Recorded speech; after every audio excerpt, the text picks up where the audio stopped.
எல்லோருக்கும் வணக்கம். இப்போ உறவுகளை பற்றி பேச போகிறேன். எனக்கு ஒரு தம்பின்னு ஒருத்தர் இருக்கான். அவன் பேர் மணி. நான் இன்னைக்கு நல்லா இருக்கிறத விட அன்னைக்கு என் தம்பியை நான் ஒரு காலேஜ் வரையுமே நான் தான் கூட்டின்னு வருவேன். எங்கேயும் வெளியெல்லாம் விட மாட்டேன், யாருக்கூடையும் பேச விட மாட்டேன். காலேஜ் விட்டதும் நான் போய் அவனை பைக்கில் நின்று கூப்பிட்டு வந்துடுவேன். காலேஜ் முடிச்சதும் அவன் முடிச்ச அப்புறம் நான் அவனை கூட போனேன். ஏன்பா நான் வளர்ந்துட்டேன்ப்பா அப்படின்னா, ஐயோ நம்ம தம்பி வளர்ந்துட்டானே அப்படின்னு நினைச்சோம். சரிடா நான் அங்கே உனக்கு பின்னாடி வர மாட்டேன்டா அப்படின்னேன். அதுக்கப்புறம் அவன் போனான், ட்ரேடிங் கிளாஸ் போனான்.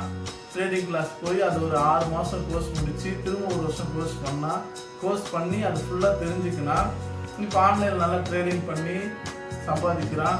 கடவுள் குழுக்கில் நல்லா இருக்கான். ஆனால் நாங்கள் ட்ராவல் பண்ணது ஒரு தம்பின்றவன் எப்படின்னு கேட்டிங்கன்னா வாழ்க்கையில் ரொம்ப ஒரு முக்கியமான இடத்துல இருக்கான். ஏன்னா நான் ஒருபோதும் என் முகத்தை பார்த்து அண்ணன் எங்கே இருக்க, எப்போ வருவ, ஒரு 11 மணி ஆனால் போதும் என்ன கேட்பான், எப்போ வருவ, எங்கே இருக்க அப்படின்னு கேட்பான். அப்போ அந்த இடத்துல நம்ம ஒரு அவ்வளோ உண்மையை பார்க்குறோம். இந்த மாதிரி எனக்கு ஒரு தம்பி கிடைச்சிருக்கும், எனக்கு ஒரு அவனுக்கு ஒரு அண்ணன் கிடைச்சிருக்கும். நான் 2 பேரும் ரொம்ப கொடுத்து வச்சிருக்கணும்.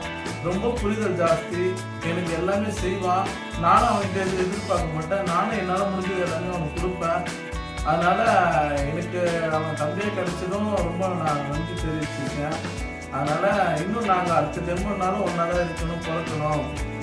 அடுத்து என்னோட அக்கா ஒன்று இருக்கு, அவங்களுக்கு அடுத்த வீடியோ சொல்றேன்.